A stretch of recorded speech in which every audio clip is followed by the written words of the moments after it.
यदि आप भी जो है होम लोन लिए हैं, कार लोन लिए हैं, बिजनेस लोन लिए हैं या फिर किसी जो है अलग प्रकार का लोन लिए हुए हैं और आपका रिकवरी एजेंट जो है ना आपको काफ़ी ज़्यादा परेशान करता है, लोगों के बीच में कहीं ना कहीं जो है टोक देता है, आपके घर में जो है बिना समय बताए जो है आ जाता है, कहीं पे पब्लिक प्लेस में जो आपको परेशान करता है, साथ ही ये बोलता है कि आपका गाड़ी जो है हम जब्त कर लेंगे। इस तरीक़ा से जो है अगर आपका रिकवरी एजेंट आपको परेशान करता है तो आपको बिल्कुल भी जो है घबराने की जरूरत नहीं है, क्योंकि आरबीआई का जो गाइडलाइंस है उस गाइडलाइंस को अगर आप फॉलो करते हैं तो आपका जो भी रिकवरी एजेंट है ना वो आपके बिना चाहे जो है कुछ भी नहीं कर सकता। यहां तक कि उसको जब आपके घर आना होगा तो बिना आपके परमिशन के जो है ना आपके घर भी नहीं आ सकता। लेकिन अक्सर लोगों को क्या होता है ना कि इस बात का जानकारी नहीं होता, जिस वजह से जो है रिकवरी एजेंट जो है उनको जरूरत से ज्यादा परेशान करते हैं, टॉर्चर करते हैं। काफी सारे लोग जो है डिप्रेशन में आकर के कभी कभी गलत डिसीजन भी ले लेते हैं। इसलिए हमें लगा कि इस टॉपिक के ऊपर एक सटीक विश्लेषण करना चाहिए, चर्चा करना चाहिए और लोगों को बताना चाहिए कि आपके पास क्या अधिकार है जो आरबीआई ने आपको दिया हुआ,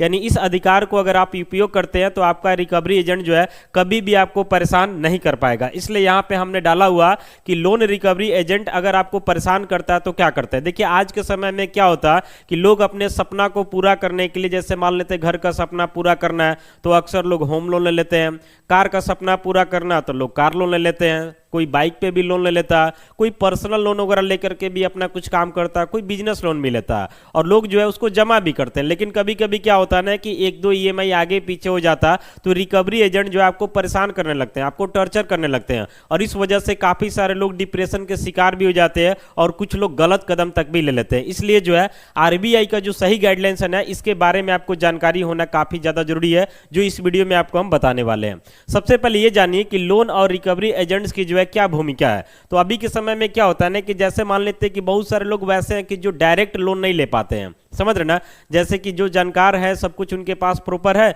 वे तो डायरेक्ट लोन लेते हैं तो उनको ज्यादा प्रॉब्लम नहीं होता। लेकिन कुछ लोग वैसे होते हैं जो एजेंट का हेल्प लेते हैं, एजेंट के थ्रू जो है कहीं ना कहीं लोन लेते हैं। और आज के समय में बहुत सारे प्राइवेट फाइनेंसर है जो कहीं ना कहीं समझिए कि एजेंट के थ्रू ही लोन कराते हैं, तो वे लोग कस्टमर को कुछ जरूरत से ज्यादा परेशान भी करते हैं। तो सबसे पहले तो ये जानते हैं कि लोन जरूरी क्यों पड़ता है। तो किसी को घर लेना है, किसी को गाड़ी लेना है, किसी को कुछ जरूरी काम करना है, किसी को बिजनेस करना है, इस पर्पज से लोग लोन लेते हैं। अगर लोग लोन नहीं चुका पाते हैं तो बैंक या एनबीएफसी वसूली के लिए जो है रिकवरी एजेंट्स को भेजते हैं। कभी कभी ऐसा भी होता है कि आप किसी एजेंट के थ्रू लोन नहीं लिए, डायरेक्ट बैंक में जाकर के लोन लिए, लेकिन इसके बावजूद भी जो है ना समय पे ईएमआई नहीं देने के बाद जो है उसका रिकवरी एजेंट आता है और आने के बाद लोगों को जो है ना एक तरीका से समझिए टॉर्चर भी करता है, समझ रहे ना। तो एजेंट का काम क्या होता है कि सिर्फ कानूनी और सभ्य तरीके से जो है ना पैसा वसूल करना है, लेकिन लोगों को तो कानून के बारे में पता ही नहीं है, लोगों को जो है आरबीआई का जो गाइडलाइंस है उसके बारे में पता ही नहीं है। इसके वजह से होता क्या कि एजेंट्स आते हैं और अपने मन के अकॉर्डिंग जो है कहीं ना कहीं सामने वाले को परेशान करते हैं, टॉर्चर करते हैं, उसके बाद चले जाते हैं और सामने वाला बेचारा डिप्रेशन का शिकार हो जाता है। तो आइए जानते हैं क्या गाइडलाइंस है जिसका यूज करके जो है आप समझिए कि अपने लोन रिकवरी एजेंट्स को अपने अकॉर्डिंग चला सकते हैं। तो आपके अधिकार और सुरक्षा के बारे में हम बात करते हैं तो एजेंट्स क्या क्या नहीं कर सकते, पहले इस बात को समझिए। अगर कोई भी रिकवरी एजेंट आपको धमकी देता है या गाली गलौज करता है तो ये उसका बिल्कुल भी अधिकार नहीं है, उसका आप प्रूफ रखिए और उसके अगेंस्ट जो है आप कंप्लेन कर सकते हैं। ये भी बताएंगे कंप्लेन कहाँ करना है। तो फिलहाल ये समझिए कि एजेंट्स का ये अधिकार कभी भी नहीं है कि आपको जो है धमकी दे या गाली गलौज से बात करे। फिर एजेंट्स के आने के बारे में बात करते हैं तो आपके घर में जो है एजेंट्स सुबह 7 बजे से लेकर के शाम 7 बजे के बीच आ सकता है, वो भी आपके परमिशन के बाद। ऐसा नहीं है कि मान लेते हैं कि दिन में जो है 10 बजे एजेंट्स बिना आपसे पूछे आ गया, ये बिल्कुल उसका अधिकार नहीं है। समझिए उसको पहले आपको कॉल करना, आपसे कांटेक्ट करना है, फिर आप बोलेंगे कि हाँ आप आ सकते हैं, देन उसको आना है। बिना आपके परमिशन के जो है ना उस आदमी को आने का कोई अधिकार नहीं है,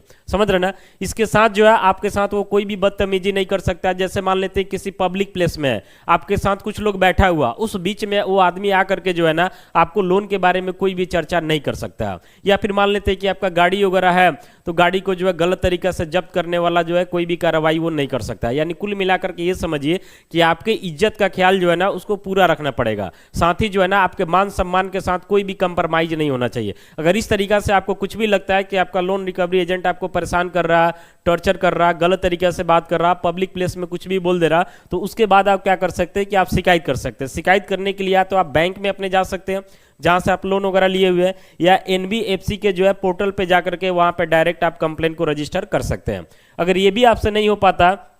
तो आरबीआई का जो है यहाँ पे एक पोर्टल दिया हुआ cms.rbi.org.in, यहाँ पर भी जाकर के आप कंप्लेन कर सकते हैं। अगर आपको कंप्लेन करने नहीं आता तो किसी पढ़े लिखे आदमी से जो है आप बता करके कंप्लेन करा सकते हैं, या फिर आप पुलिस में भी जाकर के जो है ना उस आदमी के अगेंस्ट में जो है कंप्लेन कर सकते हैं, एफआईआर दर्ज कर सकते हैं कि ये आदमी जो है हमारे पास कभी भी आ जाता, गलत तरीका से हमें परेशान करता या पब्लिक प्लेस में जो है हमें कहीं ना कहीं डिस्टर्ब करने का काम करता है। अगर इससे भी नहीं हो पाता तो आप किसी वकील का भी जो है हेल्प लेकर के उसके अगेंस्ट जो है कहीं ना कहीं कार्रवाई कर सकते हैं। तो कुल मिलाकर के ये बात समझना है कि जैसे मान लेते हैं कि हम लोग होम लोन लेते हैं, कार लोन लेते हैं या फिर किसी भी अलग तरीके का लोन लेते हैं, समझ रहे ना। तो लोन लेने के बाद जाहिर सी बात है कि उसका एक ईएमआई बनता है जिसको इक्वेटेड मंथली हम लोग जो है इंस्टॉलमेंट के नाम से जानते हैं। तो उस ईएमआई को हम लोग भरते हैं, लेकिन कभी कभी क्या होता है ना कि ईएमआई आगे पीछे हो जाता है किसी कारणवश। तो उस समय अगर आपको रिकवरी एजेंट परेशान करता है तो इस तरीके का एक्शन आप उसके खिलाफ ले सकते हैं। लेकिन हमारा भी दायित्व बनता है कि हम भी कोई लोन लेते हैं किसी भी प्राइवेट बैंक से या फिर गवर्नमेंट बैंक से, तो हमारा भी दायित्व बनता है कि हम समय पे जो है ना उसको चुकता कर दे, ताकि सामने वाले को भी जो है कहीं से कोई दिक्कत ना हो और हमारा सिविल स्कोर बना रहे, ताकि फ्यूचर में हम कोई भी काम करें तो कहीं से कोई दिक्कत ना हो। तो कुल मिलाकर के ये बताइए कि ये वीडियो आपको कैसा लगा, कमेंट करके बताइए। मिलते हैं अगली वीडियो के साथ। बहुत बहुत धन्यवाद।